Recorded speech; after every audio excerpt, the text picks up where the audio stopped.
Activate Your Introvert, the weekly radio show to help you uncover and unlock the entrepreneurial skills in your business.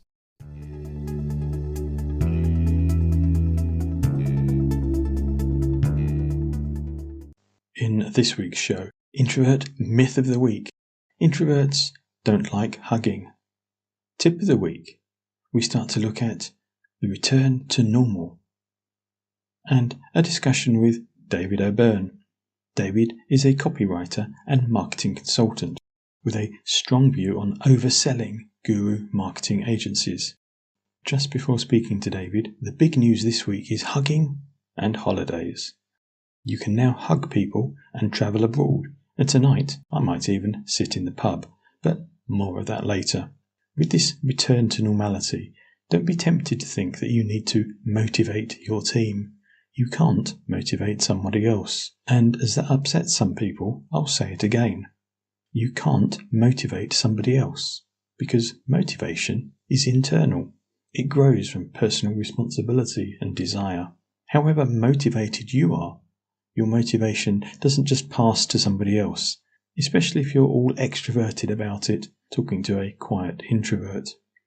People will tend to do whatever seems to them like the best thing, using their perceptions of their situation, the people around them, and what they believe is expected, based on their own needs and beliefs of what should or shouldn't be done. However, you can inspire your team. You can create conditions for them to find motivation. Understanding them and their preferences is always a good start. Introversion is a good place to start that understanding. If they're introvert, listen each week to this show so you can understand them more. Most introverts do want to be a contributing part of a cohesive team.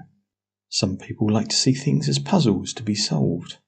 Each person wants something slightly different, and it goes without saying that this means more than just wondering if they're introvert or extrovert, although considering how that affects things is a great starting point.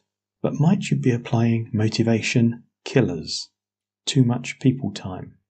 Introverts are sometimes drained by spending too much time with people. Do you need to let some of your team work quietly or differently, or still at home rather than dragging everyone back to the office? Motivation killer 2. Mindless meetings.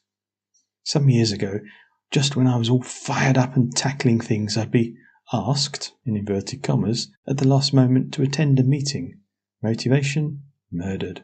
Worse was when it was badly organised, had no clear agenda, objective or control. If mindless meetings kill your motivation, think what they're doing to your team. Arbitrary goals. Many introverts suffer from being given what feel like arbitrary goals.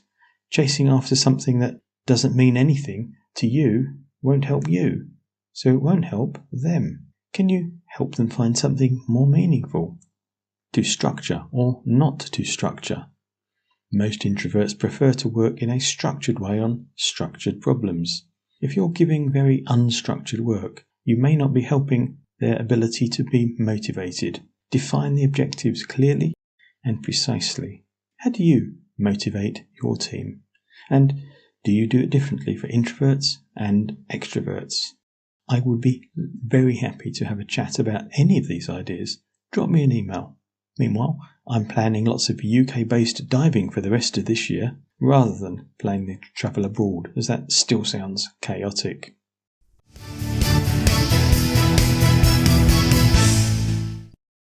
In a few weeks' time, Series 2 of Activate Your Introvert is starting. Listen up for more news. And tell me what you like included. Go to activateyourintrovert.co.uk. Do let me know what tip you'd like to help you activate the entrepreneurial skills in your business, or what introvert myth you'd like exposed. Drop me an email, give me a call, or add it as a comment to your review on the iTunes store. Yes, go on, put one there. I would love to hear from you. But now it's time to chat to David.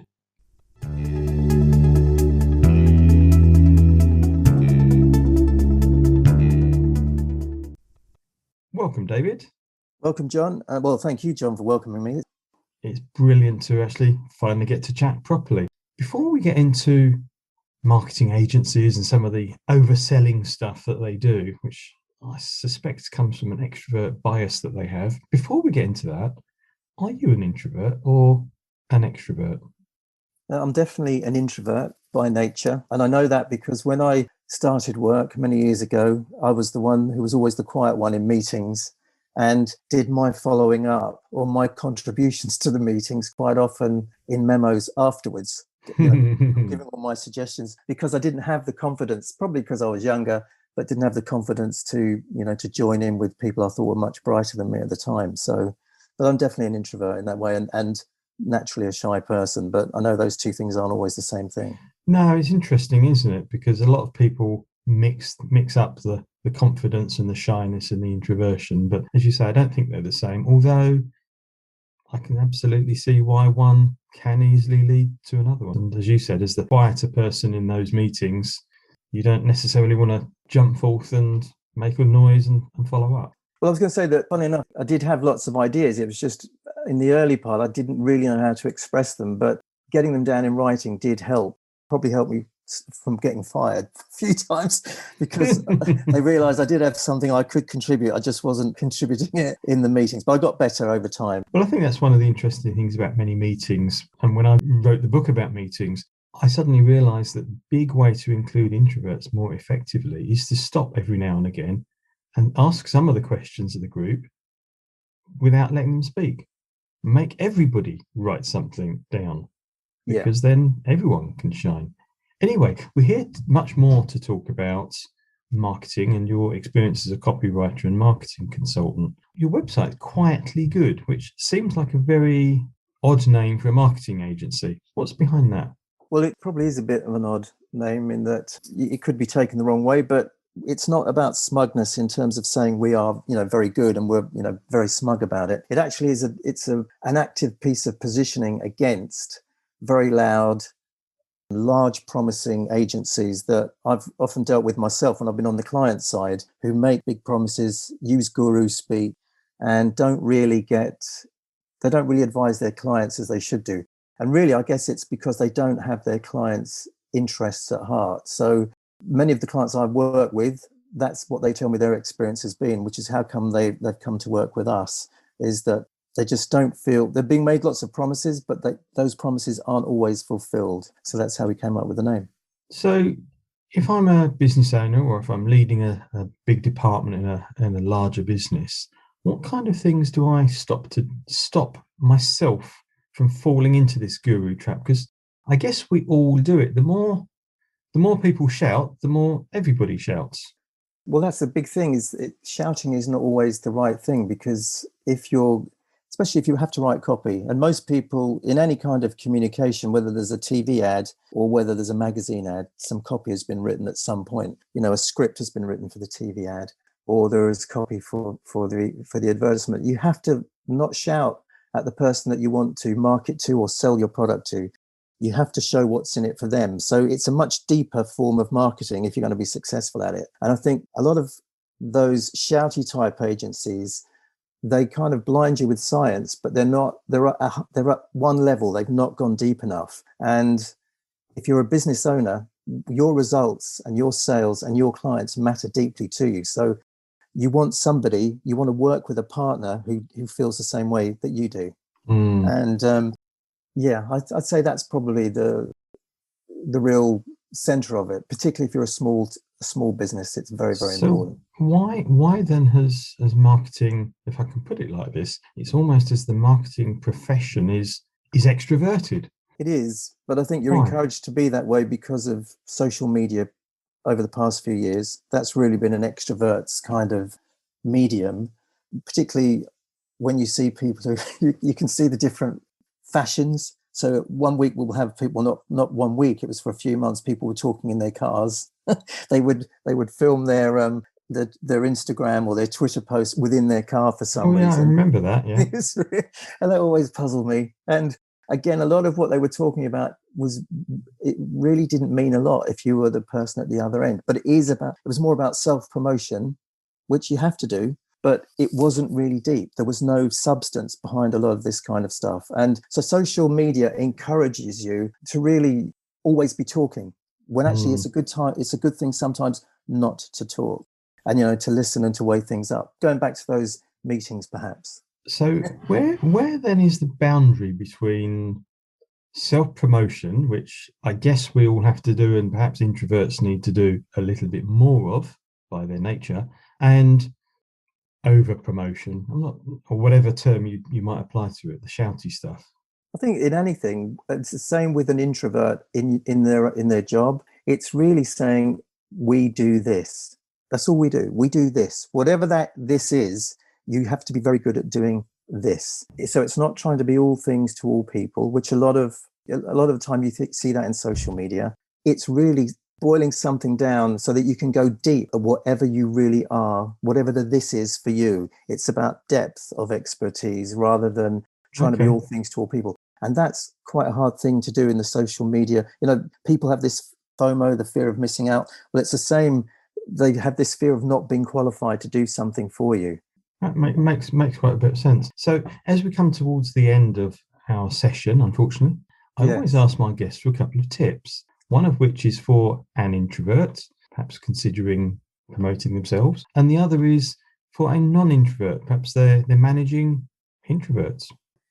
If you are an introverted person, and this goes back to how I started, I think the tip I would give is to learn to write well. When you don't shine orally, writing is the best way to win hearts and minds. The discipline of writing concisely turns you into, funnily enough, a good speaker, because you are on point. You're not making long rambling speeches. And if you want to develop that skill, I think study really good writers. Well, how would I recognise a good writer if you don't want to name any? The easiest way, without having to go to buy a book, is to buy a newspaper and read the concise kind of writing that you'll see in all different kinds of newspapers. They nice short headlines. Every sentence is telling you is like a particular story that links to the other sentences. So as an introvert, you might not want to speak a lot, but learn to write well. And studying newspapers is a good way of doing that. It's a good way to start. I would say. That's brilliant. And tip for a non-introvert? If you're a non-introvert and you're working with an introvert, don't try and change them. Don't try and make them in your image. They have their own skills. They're probably deep thinkers, and probably you'll welcome that when you have meetings, because they're the only people who will think before they speak. So brilliant. No, I love that one. Thank you. David, where can listeners get back in touch with you? Best place is via my email, which is david@quietlygood.com. Fantastic. Thank you. Yeah. It's been wonderful to talk to you. Thank you so much for your time. John, thank you. It's been a pleasure being here.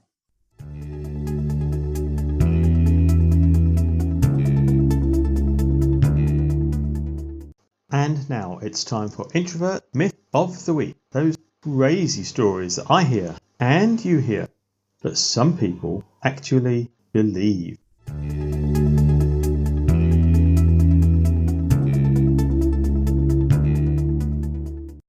So there's been lots of talk about hugging this week, and I've been asked a lot, do introverts like hugging? Yes, we do. I hug good friends, or did before COVID, not just close family, but I don't hug people I barely know. How about you? Introverts have missed hugs as much as anybody else, which makes sense.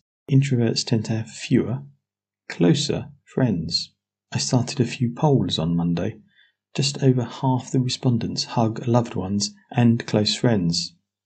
In 1BC, that was. But 20% hug business contacts and acquaintances, or did, in 1 before COVID.